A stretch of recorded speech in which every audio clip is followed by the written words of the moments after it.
नमस्कार, मेरा नाम अदिति शैली है और मैं लॉ मेडी की तरफ से यहाँ पे आई हूँ और आज हमारे साथ हैं एडवोकेट अशमीत सिंह मक्कड़।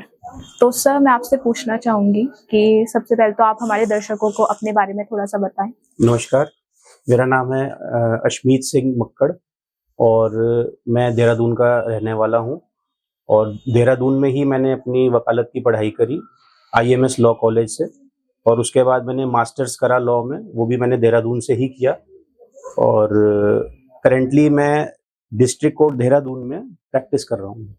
लगभग 8-9 सालों से प्रैक्टिस कर रहा हूँ यहाँ पर। तो सर, ये जो आपके 8-9 सालों की लॉ की जर्नी थी, इसमें आपको क्या क्या प्रॉब्लम्स फेस करनी पड़ी या फिर ऐसी कौन सी डिफिकल्टीज थी जिनको आपको फेस करना पड़ा? मैं ये समझता हूँ as a young lawyer I am the first generation lawyer of my family. तो कई बार ऐसा होता है कि अगर आपका कोई रिलेटिव या आपके फादर या आपका कोई नोन इस फील्ड में ऑलरेडी होता है तो वर्क गैदर करना या वर्क ऑब्टेन करना इट इज़ मच ईजी, बहुत आसान, मतलब काफ़ी हद तक आसान होता है। अब being a first generation lawyer difficulties आती हैं but slow and steady process है वकालत का। It is not a process कि एकदम से ही आपका स्टार्ट हो जाए सारा इसमें। तो स्लो एंड स्टेडी प्रोसेस है एंड धीरे धीरे, जिसे कहते हैं बूंद बूंद करके घड़ा भरता है, वैसे ही इसका रहता है। मतलब तो इट इज़ अ अभी तक अच्छी जर्नी रही है मेरी और इसको हम कर रहे हैं तो सही है मतलब। तो सर, ये जो आपका लॉ का पूरा आने का जो भी पर्पस था आपका, तो इसको आपका रोल मॉडल कौन रहे आपके इस फील्ड में आने के लिए, या फिर ऐसी कौन सी सिचुएशन थी कि जिसकी वजह से आप इस फील्ड में आए? इनिशियली मैंने चार्टेड अकाउंटेंट का एंट्रेंस एग्जाम दिया था जिसे CPT बोलते हैं। तो उस एंट्रेंस में, वो एंट्रेंस मैंने 2 बार दिया, दोनों बार मैं नाकाम रहा उसमें। और उसी CPT के सिलेबस में मर्केंटाइल लॉ करके क्या कहते हैं, एक सब्जेक्ट था। वो सब्जेक्ट मुझे काफ़ी इंटरेस्टिंग लगता था। उस सब्जेक्ट को पढ़ते-पढ़ते मेरा इंटरेस्ट डेवलप हुआ इसमें। तो सर, मैं आपसे फिर ये पूछना चाहूंगी कि ऐसी कौन सी चीज थी या फिर ऐसे कौन से रोल मॉडल रहे हैं जिनकी वजह से आप इस फील्ड में आए? ऐसी कौन सी सिचुएशन रही जिसकी वजह से आपको ये फील्ड चूज करने के लिए प्रेरणा मिली? मैंने बेसिकली CPT CA एंट्रेंस का एग्ज़ाम दिया था इनिशियली अपने कॉलेज डेज़ में। CPT बोलते हैं उस एग्ज़ाम को और उसमें 4 सब्जेक्ट्स होते हैं जिसमें से एक सब्जेक्ट मर्केंटाइल लॉ था। हालाँकि CPT मैंने 2 बार दिया और दोनों बार मैं नाकाम रहा, बट मर्केंटाइल लॉ सब्जेक्ट में मुझे काफ़ी इंटरेस्ट रहा। उस सब्जेक्ट को पढ़ते दौरान मुझे इस फील्ड में इंटरेस्ट आया। तो वहाँ से ये जर्नी मेरी स्टार्ट हुई। तो मेरा हल्के-हल्के उसमें इंटरेस्ट बढ़ता रहा लॉ में और मैंने फिर उसमें अपना लॉ कॉलेज में दाखिला लिया और उसके बाद से मैं अपना इसकी मैंने जर्नी स्टार्ट कर दी। तो सर, जैसे कि देखते होंगे आपकी जितने भी प्रॉब्लम्स फेस करते होंगे आप, तो एक होती है आपकी प्रोफेशनल लाइफ, एक होती है आपकी पर्सनल लाइफ। तो उसको आप मैनेज कैसे करते हैं या फिर ऐसी कौन सी प्रॉब्लम्स आपको फेस करनी पड़ती है उससे डील करने में?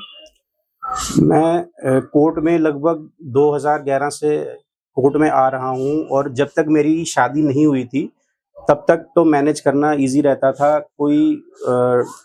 जैसे मैं अपने सीनियर्स के साथ प्रैक्टिस कर रहा था, काम सीख रहा था, तो आने जाने का कोई टाइम नहीं था और कोई उसमें ऐसी कोई बंधन नहीं था कि जी हमारे को घर पहुंचना है या कुछ देखना है, करना है। बट सब्सिक्वेंटली शादी होने के बाद 2017 में मेरी शादी हुई। शादी होने के बाद ड्यूटीज़ और लायबिलिटीज़ बढ़ जाती हैं, तो उसमें फिर मैनेज हम करते हैं। वीकेंड्स पे फैमिली को टाइम देते हैं। रूटीन काफ़ी वैसा रहता है हमारा। मॉर्निंग में हमारा रूटीन कोर्ट्स का रहता है, इवनिंग में जो है हम घर पे हमने ऑफिस बना रखा है, क्लाइंट्स आते हैं हमारे। तो डिफिकल्ट टास्क है but at the end we should manage. Family life और प्रोफेशनल लाइफ को मैनेज करना बहुत ज़रूरी है और इसी बीच मैं मानता हूँ कि अपनी हेल्थ को भी मतलब काफ़ी हमें टाइम देना चाहिए और देखना चाहिए, उसको भी मैनेज करना चाहिए। तो ये सारी चीज़ों को मैनेज करके ही मतलब चलना चाहिए।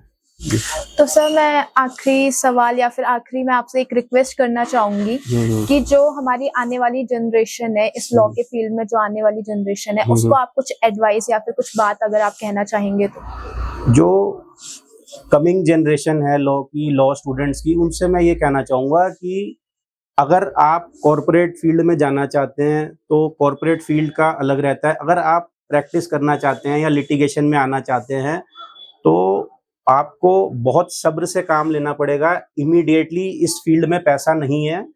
इट इज़ नॉट कि आपने प्रैक्टिस शुरू कर दी, कोई भी आप पे बिलीव एकदम से नहीं करेगा। इसमें आपको समय देना पड़ेगा और एक बार जब आपका लोगों पे, आपके क्लाइंट्स पे एक बार फेथ बन जाएगा तो देयर इज मतलब बहुत अपॉर्चुनिटी है, देयर इज नो एंड। जो न्यू स्टूडेंट्स हैं या जो अपकमिंग लॉ ग्रेजुएट्स जो हैं, जो इस फील्ड में एंटर करना चाहते हैं, स्पेशली जो स्टूडेंट्स लिटिगेशन की तरफ आना चाहते हैं, कोर्ट्स में प्रैक्टिस करना चाहते हैं, उनके लिए ये सजेशन है कि आप इस चीज़ को मत देखिए कि मेरा फ्रेंड जो है वो अच्छी कॉर्पोरेट जॉब कर रहा है, उसकी मंथली सैलरी इतनी है और एज एन इंटर्न मुझे अभी कुछ नहीं मिल रहा है, अभी मेरे लिए बहुत स्ट्रगल है। तो उस चीज़ को आप मत करिए। देखिए, आप फोकस अपनी इस पे करिए, प्रैक्टिस पे फोकस करिए और स्लो एंड स्टेडी प्रोसेस है। और वंस आप एक बार अगर आपका जो है प्रैक्टिस जम जाता है तो बहुत काम है, बहुत स्कोप है और इतना काम है कि आपके पास टाइम भी नहीं होगा, आपको मना करना पड़ेगा लोगों को एक वक्त पे। तो उसके लिए सब्र की जरूरत है और हार्ड वर्क की जरूरत है। बहुत बहुत जी। धन्यवाद सर आपका हमारे साथ जुड़ने के लिए। Thank you.